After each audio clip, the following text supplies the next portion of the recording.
자, 국제조세의 주요 개념부터 좀 말씀드리겠습니다. 이제 국제조세는 국제거래에 대한 조세다 이렇게 생각하시면 좋겠습니다. 국제거래에 대한 조세다. 그러니까 국제조세라는 별도의 세목이 있는 건 아닙니다. 처음 하시는 분들은 국제조세가 뭐 별도 법인세나 소득세하고 다르게 뭐가 있나 이렇게 생각하실 수도 있는데 그건 아니고요. 국제거래에 대한 국제거래에 부과되는 세금이다. 뭐 국제거래가 뭐냐? 이건 사실은 제가 KDI 경제정보센터 웹사이트에서 가져온 건데 국경을 넘어서 이루어지는 국가 간의 모든 거래.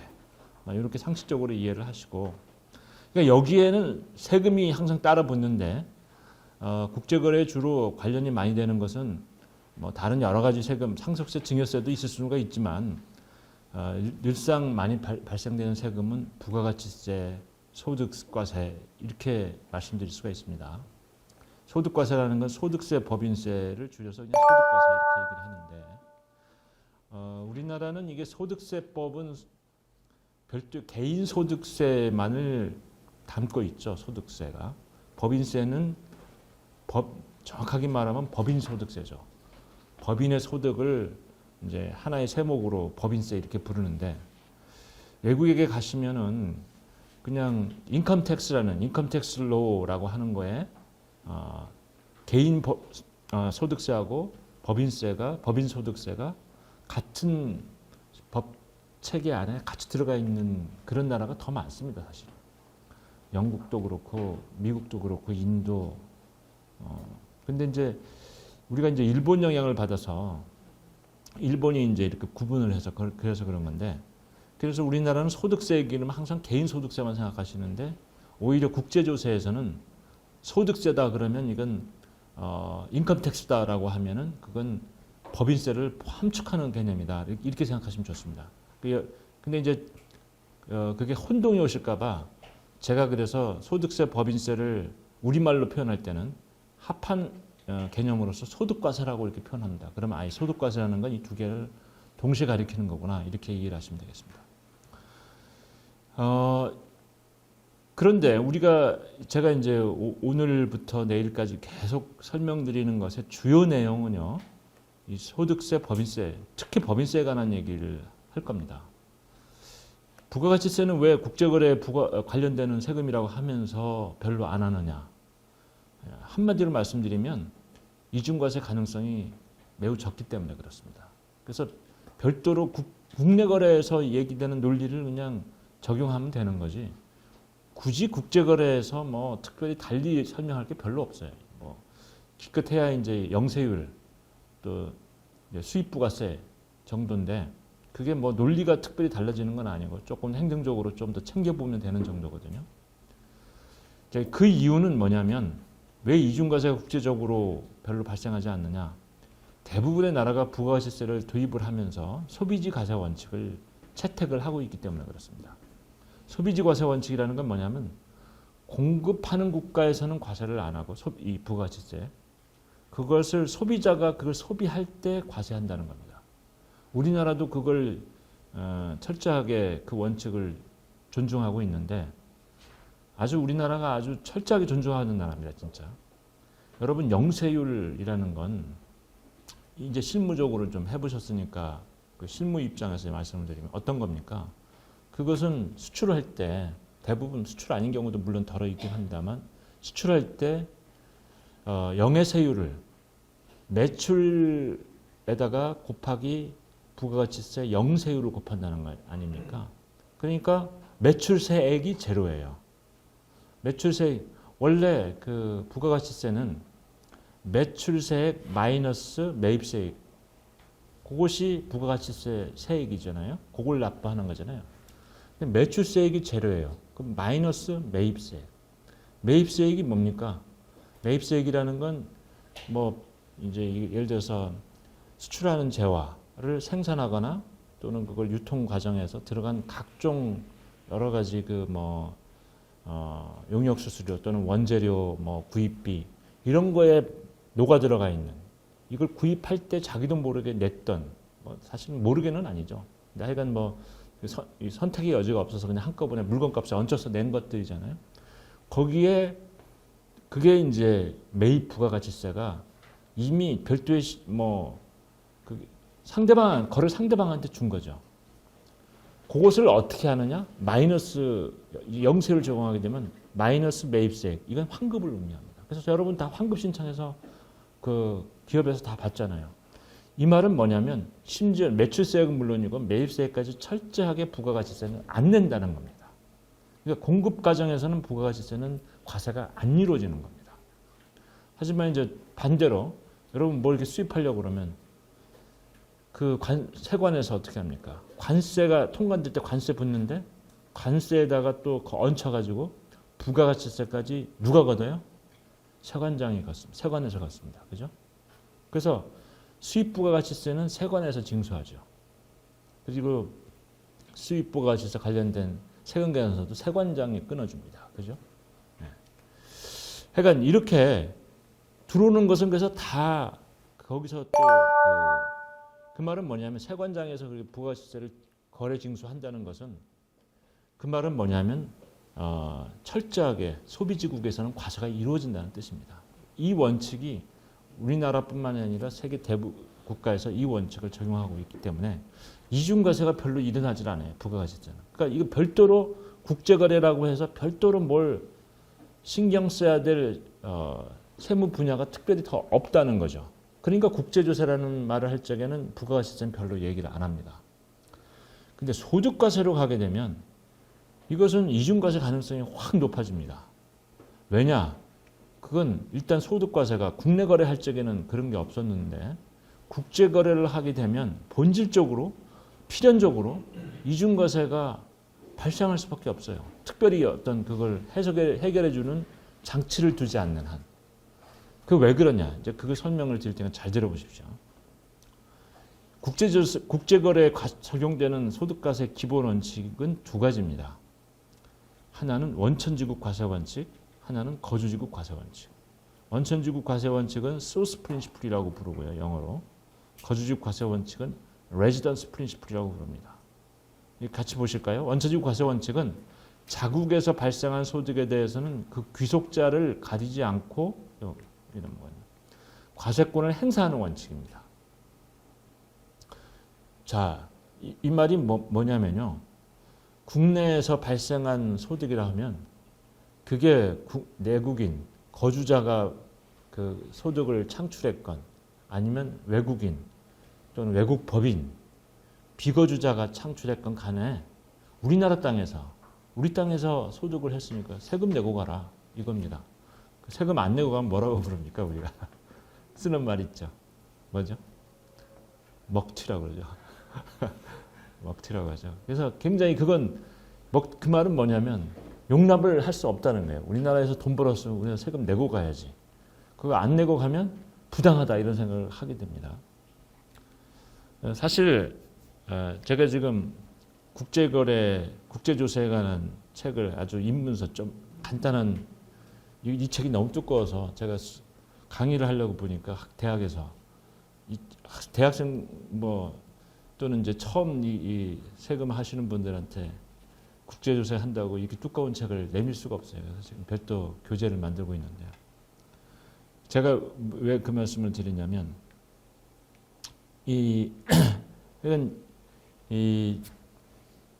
제가 이제 이 국제조세를 잘 모르는 사람들도 이렇게 얘기를 하게 되면 상당히 몰입을 쉽게 하세요. 그리고 굉장히 재밌어요.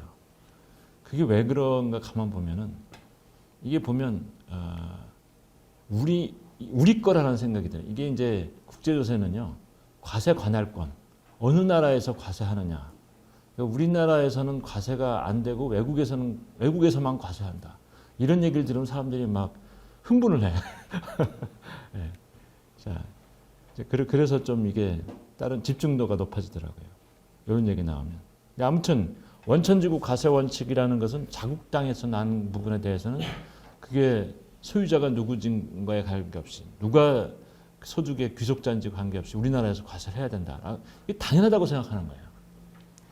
거주지국 과세 원칙은 또 뭐냐? 레지던스 프린시플인데 거주자 또는 내국법인이면은 우리나라에서 창출된 소득이 아니라도 하더라도 해외에서 발생한 소득이라도 하더라도 우리나라에서 과세권을 행사하는 게 맞다. 이렇게 생각하는 겁니다. 그런 것 같아요. 진짜 그게 페어하다고 생각하십니까? 어떻게 생각하세요? 우리나라 사람이면 해외에서 발생한 것도 우리나라에서 내야 된다. 뭐 아닐 수도 있다라고 생각할지도 모르겠는데 아무튼 이것을 대부분의 국가가 채택하고 있습니다. 물론 채택하지 않는 국가들도 덜어 있어요. 대표적으로 채택하지 않는 건 텍스 헤이븐. 텍스 헤이븐은 그건 아예 세금을 두지, 그 이제 조세 피난처라고 표현하는데 텍스 헤이븐은요 HAVN이라 가지고 텍스 헤븐 그러면 HEAVN은 조세 천국이지만 텍스 헤이븐이라 가지고 HAVN이라고 쓰면은 그건 이제 피난처라는 뜻입니다. 근데 아무튼 거기에는 아예 뭐 세금 자체를 주지 않지만 또 가볍게 과세를 한다 해서 경과세국이라고 하는데 홍콩이나 싱가포르 같은 데는요 내국 법인들 또는 거주자들한테도 대략 한 17%의 세금 단일 세율로 과세하고 끝냅니다. 소득세도 마치 부가가치세 비슷하게. 그리고 해외에서 발생한 소득에 대해 자국 거주자라 하더라도 해외에서 발생한 소득에 대해서는 과세를 안 합니다. 그건 왜 그러느냐? 그게 원래 이제 조그만 나라인데 거기서는 세금을 좀 뭐 걷는 것보다 국가 전략이 뭐냐면 세계의 부호들이 자기네 나라에서 많이 와서 살게 되면 그거 자체로 떨어지는 그 떡고물로 먹고 사는 게 충분히 더 낫다 이렇게 판단을 하는 겁니다. 실제로 그 세계 갑부들이 세금을 좀 줄이기 위해서 홍콩이나 지금은 이제 홍콩이 이제 중국에서 워낙 원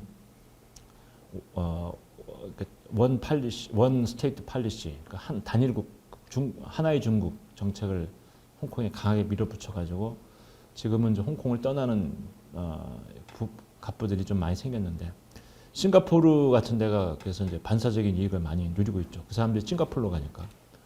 싱가포르에 가면은 전 세계 부호들이 거기 많이 삽니다. 거기는 프라이빗 뱅킹이 그래서 굉장히 성행합니다. 아무튼 그 이유가 뭐냐? 싱가포르 같은 경우는 거기에 거주자들에 대해서 개인 거주자입니다. 내국 법인은 아니고 개인 거주자들에 대해서 국외 원천 소득을 과세를 아예 안 합니다. 그러니까 아주 편하죠. 그런데 나중에 제가 이제 다음에 설명드리는 부분에서는 뭐 액티브 인컴이냐 패시브 인컴이냐에 따라서 거주자는 내국 법인에 대해서 해외에서 과세되면 더 이상 과세하지 않는 뭐 그런 제도를 두고 있는 나라도 있습니다. 이렇게 이제 약간 예외는 있지만 아무튼 대부분의 국가에서는 원천지국 과세 원칙과 거주지국 과세 원칙을 동시에 다 채택을 하고 있습니다. 왜 그러느냐? 그것이 과세 주권을 이렇게 해야 과세 주권을 제대로 확보를 하는 것이다 라고 생각하기 때문에 그렇습니다. 여러분들 누구나 다 이 두 원칙은 대부분 다 당연하다라고 생각을 하실 겁니다. 그래서 이제 여기 이 두 원칙을 설명하는 이걸 이해하시는 것은 어려움이 없는데 문제는 뭐느냐? 문제는 이 두 가지 원칙을 동시에 적용하다 보면 어느 나라나 똑같이 이 두 가지 원칙을 한국도 그렇고 뭐 일본도 그렇고 뭐 미국도 중국 모든 나라가 다 이 두 가지 원칙을 대부분 다 적용하고 있습니다. 자국 소득과세, 소득세, 법인세, 법에. 그러다 보니까 어떤 일이 생기느냐?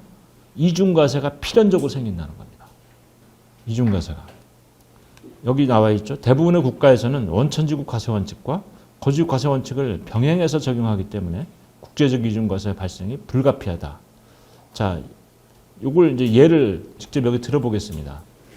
이 사례는 뭐냐면 일본 기업이 한국에 지점을 설치를 했어요.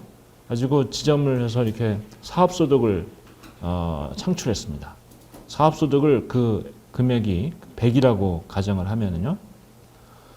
자, 이 소득에 대해서 한국에서 창출한 소득이니까 한국에서 과세를 하겠다.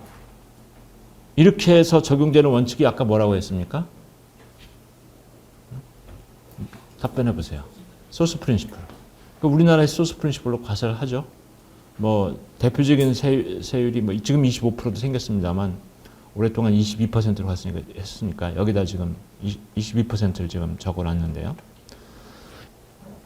그러면 여기서 발생한 소득은 여기서 내고 끝내느냐, 세금 내고 끝내느냐? 그게 아니죠. 일본에서는 또 이 소득에 대해서 본사가 또는 본점이, 이게 지금 지점이라고 그랬잖아요. 본점이 일본에다가 세무 신고를 할 때 어떻게 하겠습니까?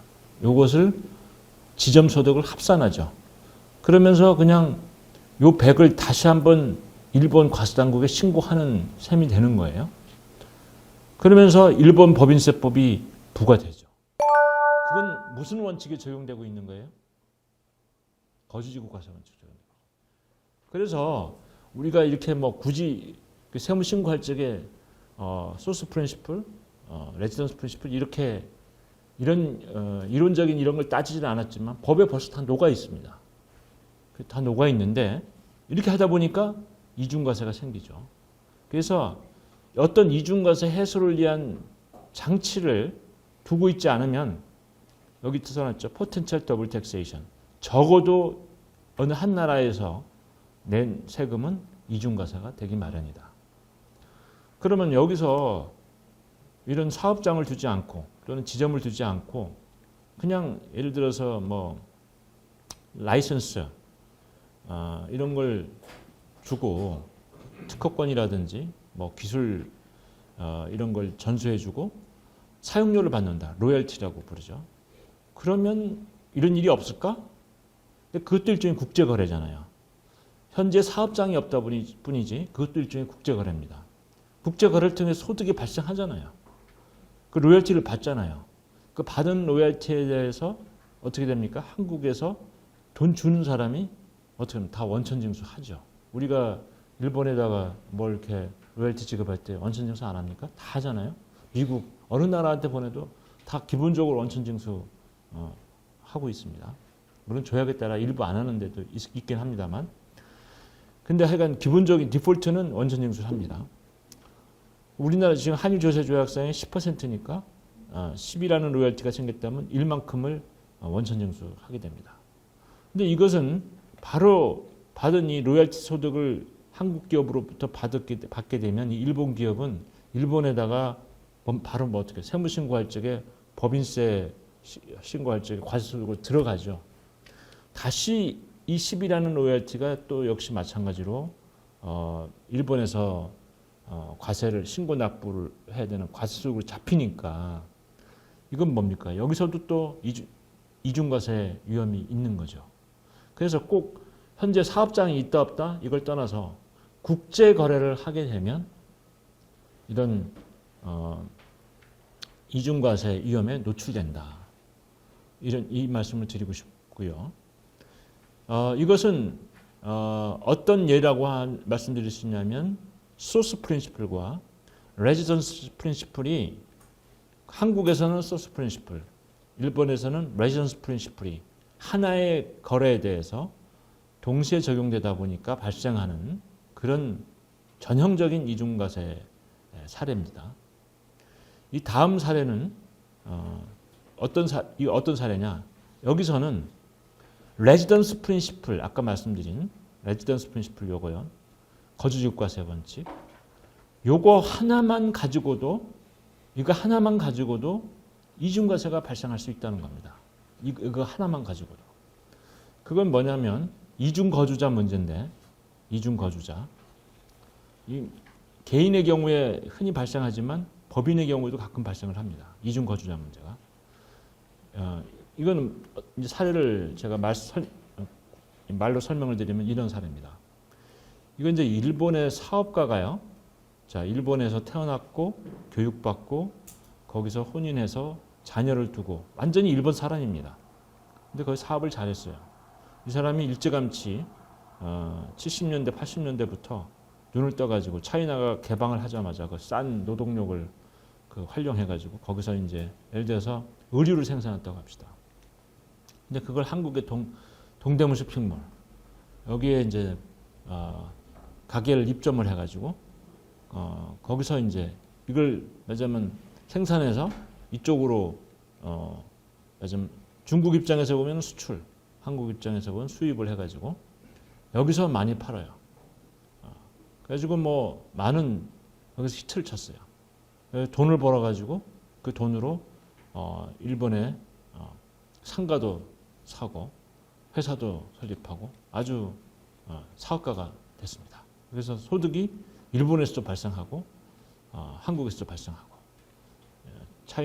여기서는 이제 공장을 경영하는데 공장 경영하려면 또 여기 회사는 또 자회사도 두고 아주 이제 비즈니스를 잘 하는 사람인데 문제는 이 사람이 발생한 소득이 아까 그 거주지국 과세 원칙을 적용하면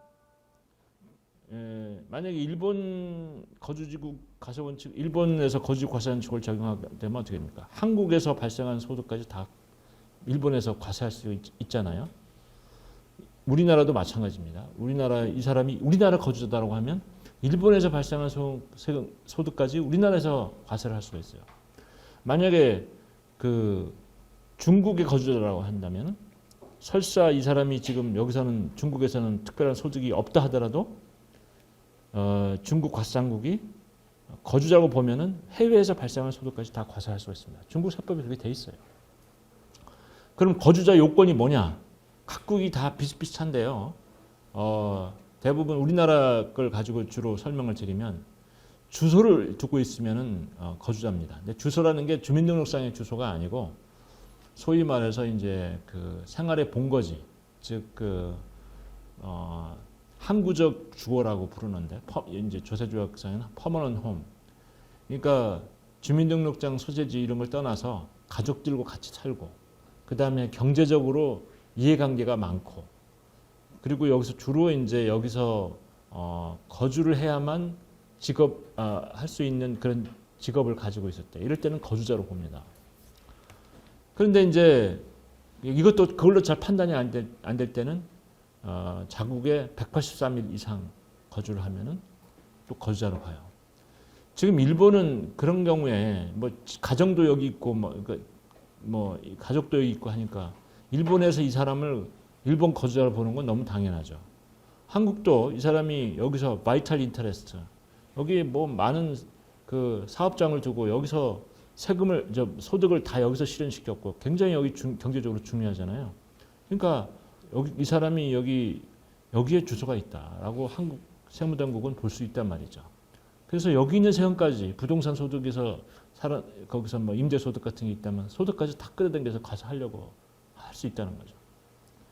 여기는 중국은 어떠냐? 중국도 예를 들어서 이 사람이 뭐 여기 관리를 중국 공장 관리하느라고 183일 이상을 여기서 머문 적이 있다. 그러면 여기도 그 중국 세법에 의해서 이 중국 거주자야. 그래가지고 이 소득 다 신고 안 했다고 과세할 수 있습니다. 자, 이렇게 되면 어떻게 됩니까? 지금 하나의 소득에 대해서 세 개 국가에서 과세하는 일까지 생기죠. 자, 이것은 이중 거주자 문제인데, 이중 거주자 문제는 이게 각국의 지금 이제 요거하고 요것의 차이는 요 앞에 거 사례는 이 두 가지 과세 원칙이 동시에 적용돼서 생겨나는 이중과세인데 이 문제는 각국의 세법이 이러한 이중과세는 해결할 수 있는 장치를 어느 정도 마련하고 있습니다. 우리나라도 외국납부세액공제 제도 들어보셨죠? 그게 일종의 이중과세를 해결하는 우리나라 방식으로 이중과세를 해결하는 하나의 제도입니다. 그런 게 자국 법에 들어가서 일방적으로 그걸 해줌으로 해서 이중과세가 안 생기도록 그렇게 배려를 해주고 있습니다. 완벽하게는 아니라 하더라도 이렇게 해주고 있는데 그런데 지금 이 사례 이중 거주자 이 나라 법에 따라서도 거주자고 이 나라 법에 따라서도 거주자고 이 나라 법에 따라서도 거주자 지금 이런 이중 거주자 문제는 한 나라의 세법만으로는 해결이 안 됩니다. 왜냐하면 우리나라 세법에 의하면 이 사람은 우리나라 거주자예요. 우리나라 세법은 거기까지만 얘기하고 끝납니다. 근데 이거 현실적으로 일본 세법은 자기네 나라 거주자라고 지금 얘기하고 일본 가스당국이 일본 세법을 보고 그렇게 주장을 하고 중국 가스당국도 중국 세법을 보고 그렇게 주장하는 판이라고요. 그러니까 각국의 세법만 가지고는 해결이 안 됩니다. 이중 거주자 문제는. 이 문제를 해결하는 것은 뭐냐? 조세조약이 아니고는 해결이 안 됩니다. 조세조약으로 이런 걸 이중거주자 문제 또는 국제적인 이중과세 문제를 깔끔하게 정리를 안 해주면 항상 이중과세 문제에 노출이 되게 마련이고요. 그렇게 되면은 이게 이중과세가 발생하면 어떻게 되느냐? 기본적으로 양쪽 세율을 합하게 되면은요. 우리나라가 지금 25%, 일본이 30%까지 육박합니다. 거기도. 그러면 법인세법만 기준으로 해도 그래요. 법인세법 기준으로 하면 합치면 한 55%. 소득세법은 어떨까요? 소득세법은 우리가 최고 세율이 45%. 근데 거기에 지방세가 붙죠. 지방세가 4.5%입니다. 그럼 49.5%. 거의 절반을 떼갑니다. 근데 미국 같은 데도 미국은 제가 알고 있고 우리보다는 오히려 37%인가 해가지고 최고 세율이 적은데 하여간 지방세까지 다 합치면 그죠. 그래서 양쪽 세금이 이중과세가 되면은요 이건 국제거래를 할 이유가 없는 거예요. 자기 남는 게 세금 내고 나면 남는 게 더 적어. 그럼 누가 거래를 하겠어요? 그러니까 국제거래는 이중과세를 해결해주지 않으면 안 합니다. 그리고 그 부담이 엄청 커요. 그래서 결국은 그것 때문에 이제 이런 국제유세라는 이런 어떻게 보면 별도의 세목도 별로 없지만 이런 책자가 나오는 이유가 바로 그런 겁니다. 각국이 그런 제도를 마련하고 있고 이런 장치를 마련하고 있다는 거죠. 국제조세 이중과세를 해결해주지 않으면 그러면 이제 국제거래가 안 생긴다. 국제거래가 안 생기면 어떻게 되느냐? 한번 우리나라 생각해 보십시오. 우리나라는 내수, 수출 이런 얘기를 하지만 수출 없이 또는 국제거래 없이 과연 생존할 수 있는 나라냐? 이게 한 5년, 10년 이렇게 가면 우리도 북한하고 비슷해질 거예요, 아마. 그만큼 치명적입니다. 우리나라는 국제거래 없으면은 아주 내수가 워낙 시장이 협소하기 때문에.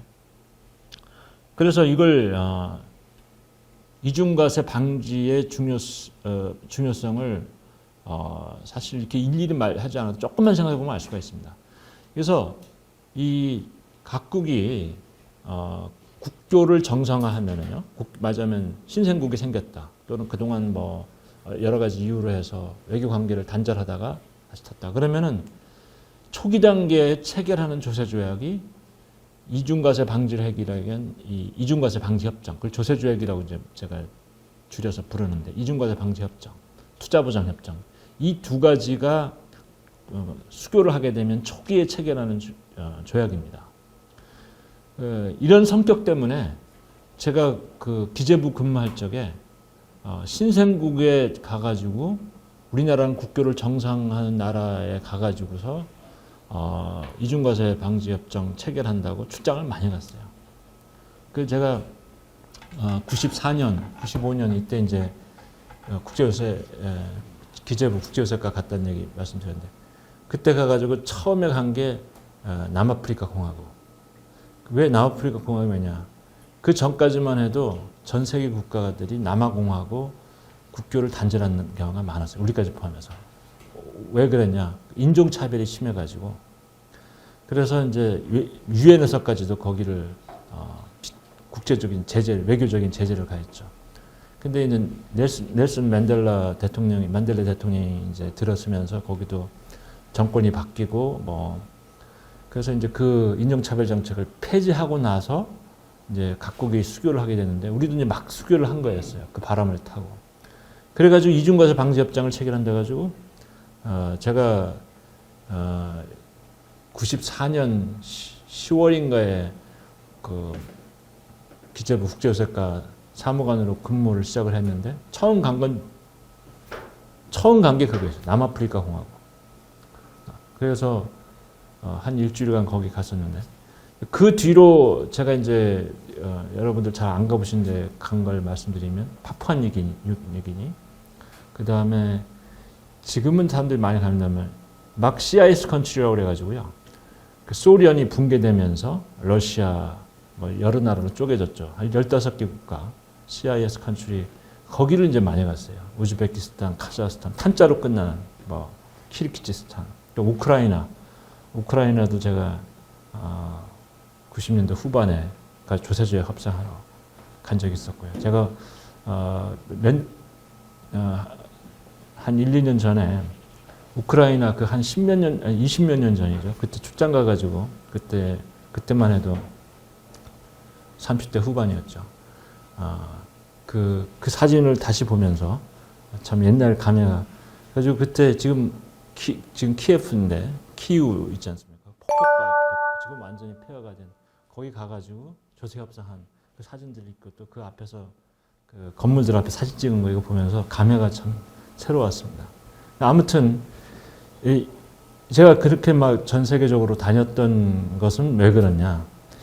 초기에 이렇게 이중과세 경감을 그래야만 투자가 일어나기 때문에 그렇습니다. 그래야만. 그리고 해결해 주지 않으면 양쪽에 세금 내고 나면 남는 게 없어요. 기업들이. 그러니까 그걸 빠른 시일 내에 해소를 할 수 있는 법적인 장치를 마련해 줘야 되기 때문에 그래서 각국이 이렇게 이걸 조세조약을 두고 있는데 조세조약은요 본질적으로 바이레터럴입니다. 바이레터럴이라는 건 뭐냐면 양국 간에 체결합니다. 양국 간에. WTO 협정 같은 경우는 전 세계적으로 이제 세율을 뭐 이게 함부로 못 올리게끔 이게 서로 바인딩하는 그런 협정이지 않습니까? 딱 정해가지고 그런 것은 세율 품목에 따라 세율 조정하는 거기라서 그래도 상대적으로 단순해서 다자 협정이 가능합니다. 다자 협정이라는 건 여러 나라가 한꺼번에 하나의 협정에 사인해가지고 기속력을 갖는 거예요. 그런데 이런 조세 조약은 여러 나라가 한꺼번에 같이 사인하려고 하면 너무 복잡해져요. 여러분 다 세법들 해보셨으니까 알잖아요. 세법전이 얼마나 두껍습니까? 물론 이제 그 중에서 주로 직접세, 소득세, 법인세, 거기 관련된 조세특례 제한법, 또 국제조세, 뭐 이제 요런 국제조정에 관한 법률, 뭐 요런 거 관련된 것이 주로 조세조약에 관련된 거긴 하지만 그래도 우리나라에 있는 그 세법을 이해하는 것만 해도 얼마나 복잡합니까? 근데 이런 중에 일부는 또 이제 저쪽 세금하고 부딪혀가지고 이중과세가 생겨서 복잡해지는 문제가 생기는데 이것을 동시에 여러 나라가 그걸 논의해가지고 해결한다? 이게 안 되는 거예요. 이게 한 나라, 두 나라가 모여서 서로 그걸 미주알 고주알 따지고 이렇게 협상하는데도 시간이 많이 걸리고 뭐 이해가 서로 안 맞아가지고 몇 년씩 걸리는데 이걸 동시에 체결한다는 게 어렵습니다. 그래서 전 세계적으로 기본적으로 국제 조세 조약은 바이래터럴하게 체결합니다. 투자보장 협정도 마찬가지죠. 바이래터럴하게 체결하는데 이렇게 해서 체결한 조세 조약이 우리나라가 최근까지 통계를 보면은 94개가 지금 발효가 되어 있고요. 전 세계적으로 이렇게 바이래터럴하게 체결하다 보니까 한 4천여 개 이상의 지금 조세 조약이 있습니다. 자, 그래서 조세 조약에 보면은 여기 한 줄을 제가 빠뜨리고 넘어갔는데 조세 조약에는 항상 resident, non-resident, 이 resident 이 개념 구분을 잘 하셔야 되는데 자 우선 resident 그래서 이게 굉장히 중요한 개념인데요. 이 resident라는 걸 우리말로 번역을 하면 뭘까요? 거주자. non-resident는 비거주자. 아까 제가 이제 우리나라 소득세법 얘기를 했는데 거주자라는 말이 어디서 주로 많이 나오냐 하면은 소득세법에 많이 나옵니다. 또 비거주자 편 거기 가면 비거주자 얘기가 쭉 나오죠. 그래서 우리나라 소득세법에서는 거주자는 개인 거주자, 비거주자는 개인 비거주자를 가리키는 걸로 생각을 해요. 그런데 영어에서의 이 resident는 개인 법인을 다 가리킵니다. 여기 non-resident도 개인 법인을 다 가리켜요. 그래서 굳이 우리가 조금 풀어 설명하면 이때 그 resident는 거주자와 내국법인, 법인세법상의 내국법인이 같이 들어가 있는 개념입니다. non-resident는 그럼 뭐가 되겠어요? 비거주자와 외국법인이 같이 들어가 있는 개념입니다. 그러면 여러분들은 조세조약 얘기를 하게 되면 조세조약은 뭐 영어로 돼 있고 뭐 실무할 적에 직접적으로 꼭 그걸 참고할 필요는 없는 거 아니냐? 이렇게 생각할 수도 있어요. 근데 그렇지가 않습니다. 여러분들이 실무할 적에 조세조약을 바로 놓고 봐야 돼요. 그 영어로 돼 있는데? 라고 물어볼 수 있을지 모르지만 그 한글본을 국세청에서 여러분 웹사이트 가보시면 예를 들어서 미국 관련된 무슨 이슈가 있다. 한미 조세조약 한번 쳐보십시오. 그리고 구글링해서 딱 들어가시면 국세청 웹사이트에 조세조약 쫙 해가지고 각 나라별로 94개가 있습니다. 그 클릭해서 들어가시면 영문과 한글이 같이 나와 있습니다. 그래서 한글 이걸 다 번역을 해놨어요. 그래서 번역된 것도 법률적으로 같이 보셔야 되는 거예요. 그래서 나중에 예를 들어서 조세조약의 원천징수 제가 나중에 설명드릴 건데 우리나라 원천징수 부분에 있어서는 예를 들어서 미국의 어느 법인한테 여러분이 당장 그 거래가 있어가지고 거기 사용료를 지급한다라고 하면 법인세법만 봐야 되는 거 끝나는 게 아니라 한미 조세조약에 그걸 펼치셔가지고 사용료 조항 보셔서 거기에 제한세율이 얼마인가 그것도 특허권 적용되는 제한세율과 저작권 적용되는 제한세율이 틀립니다. 일일이 다 확인하시고 지방세가 포함되는 건가 아닌가 확인하시고 이렇게 해서 세율을 정확히 확인해서 적용해야지 그렇지 않으면 그것을 나중에 국세청에서 세무조사 나왔을 때 그거 안 했다고 추징하고 가산세까지 추징합니다. 그래서 그런 불이익을 보기 때문에 그걸 직접 봐야 되는데 그 영문으로 직접 보기 어려우니까 한글본을 보잖아요. 한글본을 보면 이렇게 나옵니다. 이걸 거주자라고 번역이 되어 있어요. 비거주자. 그러면 여기 거주자는 그러면 이게 한글 개인만 가리키는 거다라고 생각을 하시면 안 된다는 거예요. 그래서 조약을 해석해 놓은 그 한글의 개념을 정확하게 이해를 하지 않으시면 나중에 혼돈이 와가지고 상당히 실무에 차질이 생길 수 있다. 그래서 정확하게 그래서 그냥 제가 학술적으로만 설명드리는 게 아니라 실무적으로 정확하게 일을 하셔야 됩니다. 진짜로. 그런 뜻에서 말씀을 드리는 거고 나중에 고정사업장 얘기도 하겠습니다만 우리가 국내세법에서는 그러니까 소득세법이나 법인세법에서는 국내사업장이라고 표현해요. 그런데 조세조약에서는 같은 개념인데 고정사업장으로 영어로는 permanent establishment입니다. 번역을 고정사업장으로 해놨어요. 고정사업장은 뭐고 국내사업장은 뭐냐? 그냥 같은 개념이라고 생각하시면 됩니다. 근데 용어가 이렇게 조금씩 틀려요. 용어가 이렇게 조금씩 틀리는데 이건 뭐 그럼에도 불구하고 그냥 같은 거라고 이해를 하셔야 됩니다. 이제 이런 강의를 통해서 좀 여러분들이 빨리 캐치업할 수 있는 것들은 그런 것들이죠. 그런 거 혼자 별것도 아닌데 그런 거 혼자 터득을 아무도 가르쳐 주는 사람이 없기 때문에 그럼 혼자 터득하려면 상당히 오래 시간이 걸리죠. 국내 사업장은 뭐고 고정 사업장은 뭐야? 그거 한참에 이제 책을 보고 뭐 이렇게 실무를 하고 보면 이게 같은 말이구나 하는 걸 깨닫는데 몇 달씩 걸릴 수가 있죠. 처음 하시는 분들은. 자, 그래서 이제 지금 이제 시간이 어떻게 됐나요? 시계를 여기다 안 그러면은 시간이 제가